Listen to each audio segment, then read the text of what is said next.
சுக்கிர பகவான ராசி அதிபதியாக பெற்றிருக்கக்கூடிய ரிஷப் ராசி அன்புநீர்கள் அனைவருக்கும் வணக்கங்க. இன்றைக்கி நம்ம சேனலில் என்ன மாதிரியான விஷயம்லாம் பார்க்க போகிறோன்னு பார்த்தீங்கன்னா, ரிஷப் ராசிக்காரங்களுக்கு சில பல நாட்களாகவும் போன மாத காலகட்டத்தை பார்க்கும்போதும் நிறைய விதமான ஸ்ட்ரகிளை நீங்கள் பார்த்துட்டு வந்திருப்பீங்க. போராட்டங்கள் மட்டுமே நிறைந்ததாக உங்களுக்கு அமைஞ்சிருக்கும். பண விஷயத்தில் ரொம்ப அடிபட்டிருப்பீங்க. தொழில் விஷயத்தில் லாபத்தையே பார்த்துருக்க முடியாது. இதுக்கப்புறமாவது நம்ம லைஃப்பில் இம்ப்ரூவ்மெண்ட் ஆகுமா, இல்லை இதுக்கு மேலே என்ன மாதிரியான விஷயம் நடக்கும் அப்படிங்கிறத முன்கூட்டியே நான் உங்களுக்கு இந்த பதிவின் மூலியமாக சொல்ல போகிறேன். இந்த பதிவில் உங்களுக்கு என்ன மாதிரியான பலன் கிடைக்க போகுது அப்படிங்கிறத எப்படியெல்லாம் கணிச்சிருக்காங்க அப்படிங்கிறத பற்றியும் நான் உங்ககிட்ட ஷேர் பண்ணிக்க போகிறேன். இந்த பதிவில் சொல்லக்கூடிய எல்லா விஷயமும் ரிஷப ராசி அன்பு நேயர்கள் அனைவருக்குமே ரொம்பவே பயன் தரக்கூடிய விஷயங்களாக தான் இருக்க போகுது. அதனால் வீடியோவை ஸ்கிப் பண்ணாமல் பாருங்கள். மேலும் உங்கள் ராசிக்கான கடவுள் யார், என்ன மாதிரியான பரிகாரங்கள் பண்ணணும், உங்களுடைய பொதுவான குணங்கள் எப்படிப்பட்டவை அப்படிங்கிறத பற்றியும் தான் நான் உங்ககிட்ட இந்த பதிவில் ஷேர் பண்ணிக்க போகிறேன். அது மட்டும் இல்லாமல் உங்களுக்கு சுக்கிர பகவானை ரொம்ப பிடிக்கும்னா அந்த வீடியோக்கு ஒரு லைக் பண்ணிவிட்டு நம்மளுடைய கமெண்ட் பாக்ஸில் சுக்கிர பகவானுக்கு போற்றின்னு மறக்காமல் பதிவிடுங்க. மேலும் இதே மாதிரியான ஆன்மீகம் சார்ந்த வீடியோஸில் பார்த்து தெரிஞ்சுக்கணுன்னா மறக்காமல் நம்ம சேனலை சப்ஸ்கிரைப் பண்ணிவிட்டு பாருங்கள். ஸோ வாங்க நம்ம வீடியோக்குள்ளே ஃபஸ்ட்டு போகலாம். ரிஷப ராசிக்கான ராசி ரீதியான கடவுள் யாரான்னு பார்த்தீங்கன்னா மகாலட்சுமி தாயார். சுக்கிர பகவான் உங்களுக்கு ராசி அதிபதியாக சொல்லப்படுது. மேலும் உங்களுக்கு உகந்த நாள் மகாலட்சுமிக்கு ஏற்ற நாள் வெள்ளிக்கிழமையாக இருப்பதனால உங்களுக்கு வெள்ளிக்கிழமை அன்று விரதம் இருந்து மகாலட்சுமி அம்மனுக்கு நெய்தீபம் ஏற்றி வந்தீங்கன்னா உங்கள் வாழ்க்கையில் முன்னேற்றத்தை நீங்கள் கூடிய விரைவில் பார்க்க முடியும் அப்படின்னு சொல்கிறாங்க.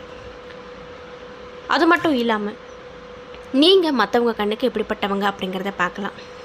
ரிஷப ராசிக்காரங்க ரொம்ப அமைதியானவங்க. மனசில் எவ்வளோ ரணங்கள் இருந்தாலுமே மற்றவங்க கிட்ட அவ்வளோ சீக்கிரம் காட்டிக்க மாட்டாங்க.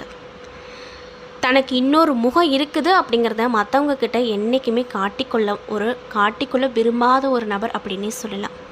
ஆனால் இவங்க வாழ்க்கையில் சந்தோஷமாக இருந்த நாட்களை விட கஷ்டப்பட்டு அழுதுட்டு இருந்த நாட்கள் தான் அதிகம். ஏன்னா இவங்களை சுற்றி இருக்கவங்க எல்லாருமே இவங்கள ஒரு வகையில் ஏமாற்றிக்கிட்டே தான் இருக்காங்க.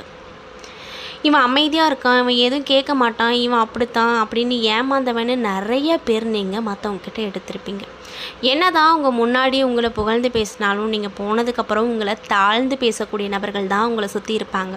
இந்த விஷயங்கள் எல்லாமே உங்களுக்கு தெரியும். ஆனாலுமே நீங்கள் அவங்கக்கிட்ட எப்பொழுதும் போலவே நல்ல விதமாக தான் பேசுவீங்க. யாரை பற்றியும் பின்னாடி பேச உங்களுக்கு தெரியாது. அது மட்டும் இல்லாமல் உங்கள்கிட்ட இருக்கக்கூடிய கெட்ட விஷயம் என்னன்னு பார்த்தீங்கன்னா, மற்றவங்க ஏதாவது உதவி கேட்டால் மட்டும்தான் நீங்கள் செய்வீங்களே தவிர நீங்களாக வாழின்ற போய் யாருக்குமே எந்த உதவியும் செய்ய மாட்டீங்க. அதே மாதிரி தாங்க நமக்கும் உங்களுக்கு ஒரு உதவி வேணும்னா நீங்களாக கேட்டிங்கன்னா மட்டும்தான் கிடைக்குமே தவிர மற்றவங்க நம்ம கஷ்டத்தை புரிஞ்சுக்கிட்டு நம்ம கஷ்டத்தை தீர்த்து வைப்பாங்கன்னு என்றைக்குமே நினைக்காதீங்க.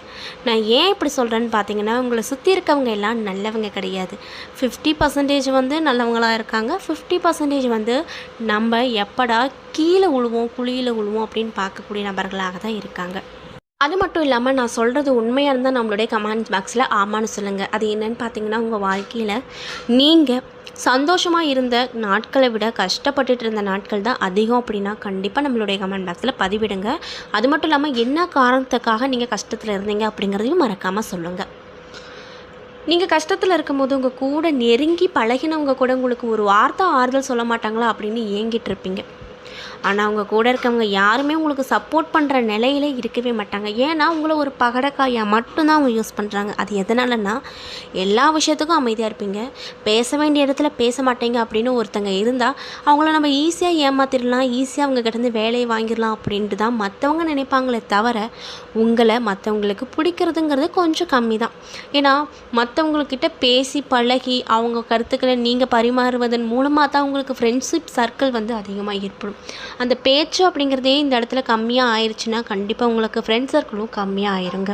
ஸோ நான் என்ன ஒரு அட்வைஸ் உங்களுக்கு கொடுக்குறேன்னா, எந்த இடத்துல எப்படி பேசணுமோ தயவு செஞ்சு பேசுங்க. இல்லை நான் போகிறவங்க வரவங்க முன்ன பின்ன தெரியாதவங்கன்னு எல்லாருமே நம்மளை ஏமாற்ற ஆரம்பிச்சிருவாங்க. ஏன்னா ஏற்கனவே நல்லா பழகினவங்களே நம்மளுக்கு நம்ம வாழக்கூடாது அப்படின்னு சொல்லிட்டு நிறைய விதமான தடைகளை பிரச்சனைகளை உருவாக்கியிருப்பாங்க. நம்ம கூட பக்கத்தில் இருந்தவங்களே நம்ம நல்லாவே வாழக்கூடாது அப்படின்னு நினச்சிக்கிட்டு நிறைய விஷயங்களை நமக்கே தெரியாமல் பண்ணியிருப்பாங்க. அது எல்லாமே தெரிஞ்சும் கூட நீங்கள் அமைதியாக இருந்துகிட்ருக்கீங்க அப்படின்னா அது உங்களுடைய தப்பு தான்.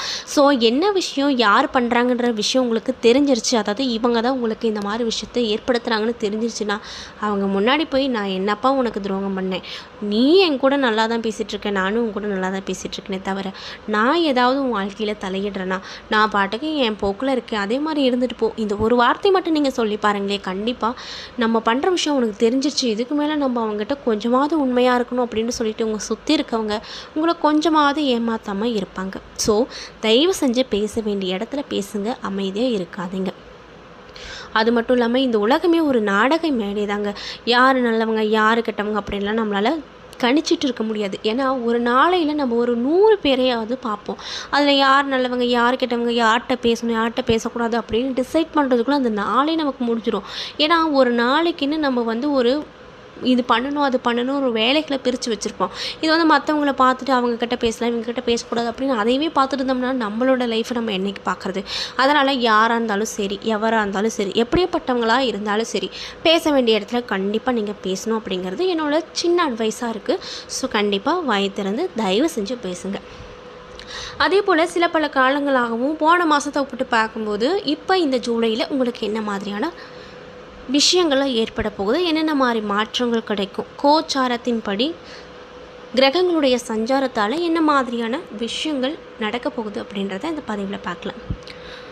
அது மட்டும் இல்லாமல் வீடியோவை ஸ்கிப் பண்ணாமல் பாருங்கள். இதுக்கப்புறம் தான் ஃபுல் அண்ட் ஃபுல் உங்களுக்கு என்ன மாதிரியான நன்மை கிடைக்கும் தீமை கிடைக்கும், யார் மூலியமாக கெட்டது நடக்க போகுது அப்படிங்கிறத பற்றி தெளிவாக சொல்கிறேன்.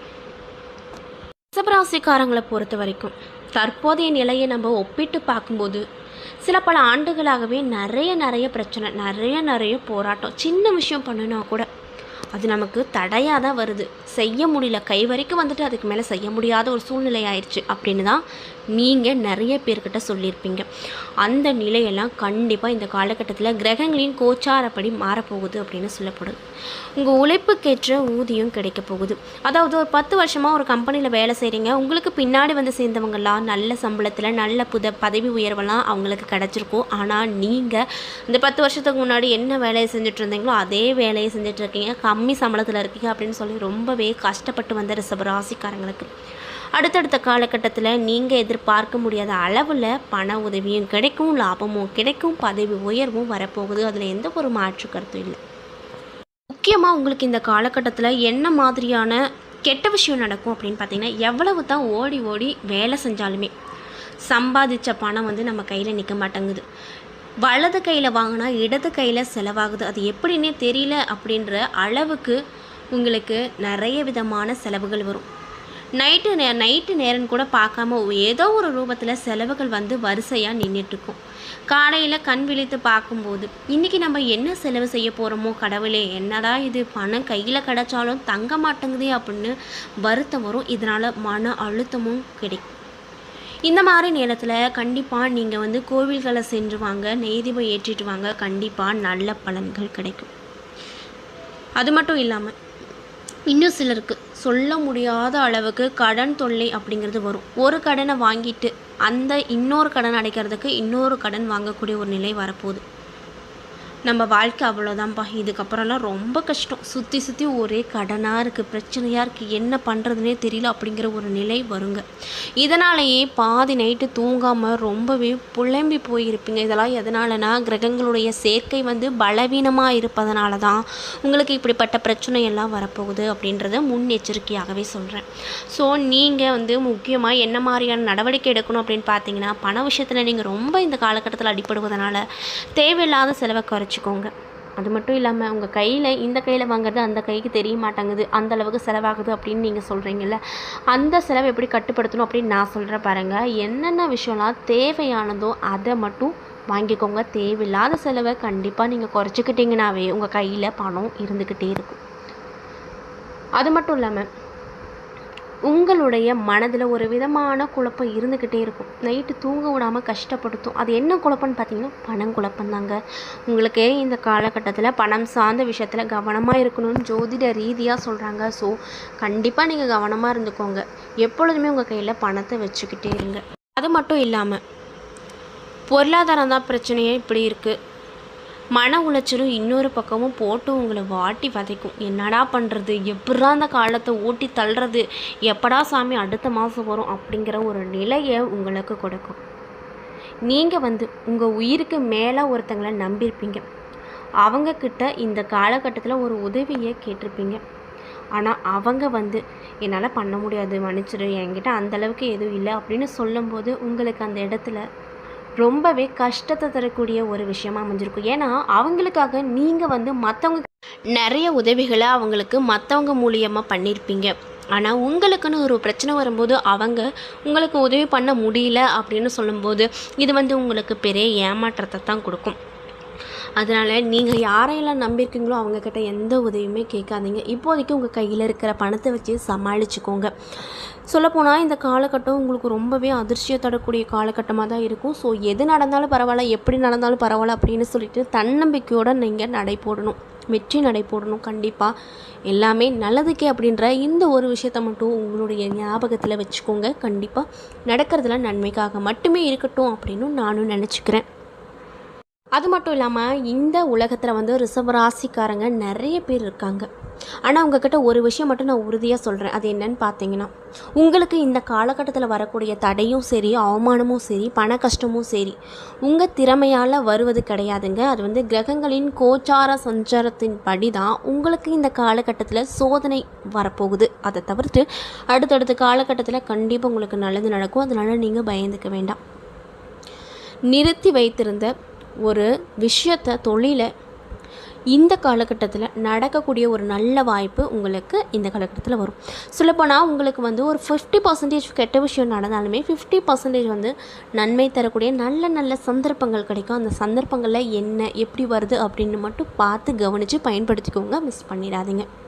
அது மட்டும் இல்லாமல் இந்த காலகட்டத்தில் உங்களுடைய பொறுமைக்கும் நீங்கள் நடந்துக்கக்கூடிய நேர்மைக்கும் நீங்கள் சிந்திய ஒவ்வொரு துளி கண்ணீருக்கும் இந்த காலகட்டத்தில் கட்டாயமாக பலன் கிடைக்கும்.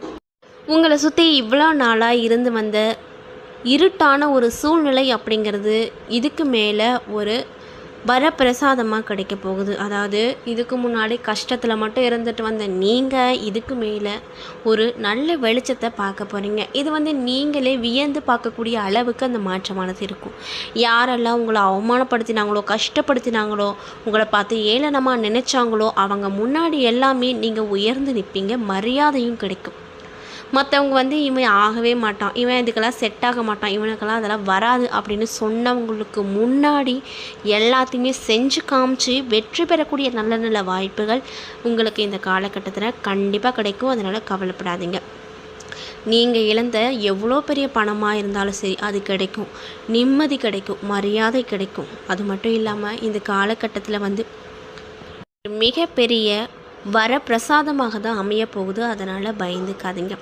பல வருஷமாக உங்கள் ஜாதக கட்டத்தில் உங்கள் முயற்சிக்கு தடையாக இருந்துட்டு வந்த சவால்களை இந்த காலகட்டத்தில் ஈஸியாக நீங்கள் ஜெயிச்சிருவீங்க. கஷ்டத்தை மட்டுமே பார்த்துட்டு வந்த நீங்கள் இதுக்கு மேலே கொஞ்சம் கொஞ்சமாக உங்கள் வாழ்க்கையில் முன்னேற்றங்கள் கிடைக்க போகிறத உங்கள் கண்ணு முன்னாடி உங்களால் நீங்களே பார்க்க முடியும். அதுக்கு நீங்களே தாங்க சாட்சி. ஜோதிட சாஸ்திரத்தின்படி ஒரு மனிதனுடைய வாழ்க்கையில் திடீரென மாற்றங்கள் ஏற்படுவதற்கு முக்கியமான காரணம் என்ன அப்படின்னு பார்த்தீங்கன்னா கிரகங்களுடைய சஞ்சாரம் அப்படின்னு சொல்கிறாங்க. அந்த கிரகங்களுடைய சஞ்சாரத்தில் மட்டும்தான் உங்களுக்கு சில பல கெட்ட விஷயங்கள் நடக்கும். அதை நான் முன்கூட்டியே சொல்லிட்டேன். அந்த விஷயத்தெல்லாம் ப்ராப்பராக ரெடியாக அதை கையால் நீங்கள் பழகிக்கிட்டிங்கன்னா கண்டிப்பாக இந்த காலகட்டத்தில் உங்களை எந்த ஒரு கெட்ட விஷயங்களும் அண்டாது. அதே போல் உங்களுக்கு இந்த காலகட்டத்தில் நல்ல நல்ல விஷயங்களும் நடக்க போகும். அதனால் மனசை தளர விடாமல் வெற்றி நடை போட்டு வாங்க. உங்கள் வாழ்க்கையில் நீண்ட காலமாக ஒரு விஷயம் உங்கள் மனநிலையை போட்டு தாக்கிக்கிட்டே இருக்கும். அது என்ன காரியம், என்ன விஷயம் அப்படிங்கிறது புரியாமல் இருக்கும். அதாவது என்ன சொல்கிறதுனா புரியாத புதிர் அப்படிங்கிறாங்க பார்த்தீங்களா, அந்த மாதிரி உங்கள் மனசில் போட்டு புழிஞ்சு எடுக்கும். அந்த விஷயத்துக்கு ஒரு நல்ல தீர்வு கிடைக்கும். அட இவ்வளோ நாள் இதை நினச்சி தான் கவலைப்பட்டுமா அப்படின்னு நினச்சிட்டு வந்தவங்களுக்கு அதில் ஒரு விடை கிடைக்க பெற்று மன நிம்மதியோடு தூங்குவீங்க. வீட்டில் இவ்வளோ நாள் நம்ம வீட்லேயும் ஒரு நல்ல விசேஷம் நடக்காதா, சுற்றி சுற்றி பிரச்சனையாக வருது, கஷ்டங்களே வருது அப்படின்னு வாடி வந்தவங்களுக்கு வீட்டில் ஒரு நல்ல விஷயம், உங்களுக்கு மகிழ்ச்சி தரக்கூடிய விஷயமா கண்டிப்பாக ஒரு விஷயம் நடக்க போகுது. அதில் எந்த ஒரு மாற்று கருத்தும் இல்லை. நீங்கள் நிறைய முறை முயற்சித்தும் தோல்வி அடைந்த விஷயங்கள் எல்லாமே இதுக்கப்புறம் நீங்கள் முயற்சி செய்யாமலே எளிதில் நடைபெறக்கூடிய ஒரு காலகட்டங்கள் வரப்போகுது. இது என்னடாப்பா, நம்ம இவ்வளோ நாள் ட்ரை பண்ணால் நம்மளால் சுத்தமாக முடியல, இப்போ எந்த ட்ரைப்புமே பண்ணலாம், அது பாட்டுக்கு நல்ல விதமாக அமைஞ்சிருச்சே அப்படின்னு நீங்களே ஷாக் ஆகக்கூடிய வகையில் தான் உங்களுக்கு இந்த விஷயங்கள் நடக்கும். இது வரைக்குமே நீங்கள் பார்த்துட்டு வந்த சின்ன சின்ன சிக்கல்கள் அனைத்துக்குமே ஒரு நல்ல தீர்வு அப்படிங்கிறது கண்டிப்பாக உங்களுக்கு கிடைக்கும். மட்டும் இல்லாமல் இந்த காலகட்டத்தில் இப்படியெல்லாம் நல்ல நல்ல விஷயங்கள் உங்கள் வாழ்க்கையில் நடக்கிறதுனால உங்களுக்கிட்ட இருக்கக்கூடிய எதிர்மறையான ஆற்றல்கள் அனைத்துமே விலகி நல்லது நடக்கக்கூடிய அதிர்வலைகளை உங்கள் கண்ணு முன்னாடி இந்த காலகட்டம் உங்களுக்கு கொண்டு வந்து கொடுக்கும். பதற்றம், கவலை எல்லாமே மறைந்து போகும். மெல்ல மெல்ல உங்களுக்கு நல்ல நல்ல விஷயங்கள் உங்கள் காதில் கேட்கும். அப்பா எப்படா சாமி இந்த காதில் நல்ல விஷயத்த மட்டும் கேட்கணும் அப்படின்னு ஆசைப்பட்டு வந்தவங்களுக்கு அந்த விஷயம் அனைத்துமே நடக்க போகுது. அதில் எந்த ஒரு மாற்று கருத்துமே இல்லை. உண்மையை சொல்ல போகணுன்னா உங்களுக்கு இந்த காலகட்டம் ஒரு பொன்னான காலகட்டம் அப்படின்னே சொல்லலாம். நீங்கள் எதெல்லாம் கஷ்டப்பட்டு வந்தீங்களோ அந்த கஷ்டங்களில் மறைஞ்சி மகிழ்ச்சி தரக்கூடிய காலகட்டமாக இருக்க போகுதுங்க. எடுக்கக்கூடிய ஒவ்வொரு முடிவுமே உங்களுக்கு செய்யக்கூடிய, அதாவது உங்களுக்கா அமையக்கூடிய ஒரு அமைப்பு. நீங்கள் எப்படியெல்லாம் நினைக்கிறீங்களோ அப்படியெல்லாம் அந்த முடிவு இருக்க போகுது. நீங்கள் அப்பா கடவுளா, இப்போ தான்ப்பா கடவுளை நான் நேரில் பார்க்குறேன் அப்படின்னு நீங்களே நினைக்கக்கூடிய தருணத்தை இந்த கிரகங்களுடைய மாற்றங்கள் அப்படிங்கிறது கொடுக்க போகுதுங்க. அதே போல் உங்கள் வாழ்க்கையில் வெற்றிக்கும் தோல்விக்கும் கிரகங்களுடைய ஈர்ப்பு விசை காரணம் தாங்க. அதனால் நீங்கள் உங்கள் திறமையை எப்பொழுதும் டெஸ்ட் பண்ணி பார்க்கவே கூடாது. கிரகங்களின் அடிப்படையில் தான் நமக்கு நல்லது நடக்கிறதுனாலும் சரி, தீமைகள் நடக்கிறதுனாலும் சரி, அதை தவிர்த்து நீங்கள் மற்ற விஷயத்த நம்மளால் முடியாது, நம்மளுக்கு இவ்வளவு தான் வரும் அப்படின்னு இந்த விஷயங்கள் எல்லாம் நீங்கள் எடுத்துக்காதீங்க. நீங்கள் நினச்சிங்கன்னா எந்த ஒரு விஷயமா இருந்தாலும் கண்டிப்பாக செய்யலாங்க. அதனால் நம்மளுடைய விடாமுயற்சி தான் எல்லாத்துக்குமே வெற்றிகரமாக இருக்கும். அதனால் கிரகங்களுடைய மாற்றத்தால் நிறைய பலன்களும் கிடைக்கும், அசுப பலன்களும் கிடைக்கும். அதையெல்லாம் நினச்சிக்கிட்டு நம்ம வாழ்க்கையில் இப்படியே இருந்துடக்கூடாது. அடுத்தடுத்த கட்டத்துக்கு கண்டிப்பாக நம்ம போகணும். அதனால் நீங்கள் எதுக்கும் பயந்துக்காதீங்க. நான் சொன்ன மாதிரி ரொம்ப கஷ்டமாக இருக்கிறப்ப உங்களுக்கு பிடிச்ச என்ன விஷயமோ அந்த விஷயங்களை பண்ணுங்கள். எந்த ஒரு கவலையும் தெரியாது. இன்னும் கொஞ்ச நாள் இப்படி தான் இருக்குமே தவிர்த்து அதுக்கப்புறம் கிரகங்களுடைய மாற்றம் வேறு இருக்குது. ராசிக்கு போகிறதுனால உங்களுக்கு பலன்கள் நிறைய கிடைக்கும். அதனால் எதை நினச்சி கவலைப்படாமல் தைரியமாக இருங்க. நண்பர்களே, இந்த பதிவுகளில் ரிஷபராசியை சேர்ந்தவங்களுக்கு அடுத்தடுத்து வரக்கூடிய காலகட்டமாக நன்மை தருமா அப்படிங்கிறத பற்றி இந்த வீடியோ பதிவின் மூலியமாக தெளிவாக நான் உங்கள்கிட்ட சொல்லியிருப்பேன். இந்த பதிவில் சொல்லியிருக்கக்கூடிய எல்லா விஷயமும் கண்டிப்பாக உங்களுக்கு ரொம்பவே யூஸ்ஃபுல்லாக அமைஞ்சிருக்கும். ஸோ வீடியோ பிடிச்சிருந்தால் லைக் பண்ணுங்கள், மறக்காமல் நம்ம சேனலை சப்ஸ்கிரைப் பண்ணிக்கோங்க. நன்றி. அடுத்த வீடியோவில் பார்க்கலாம்.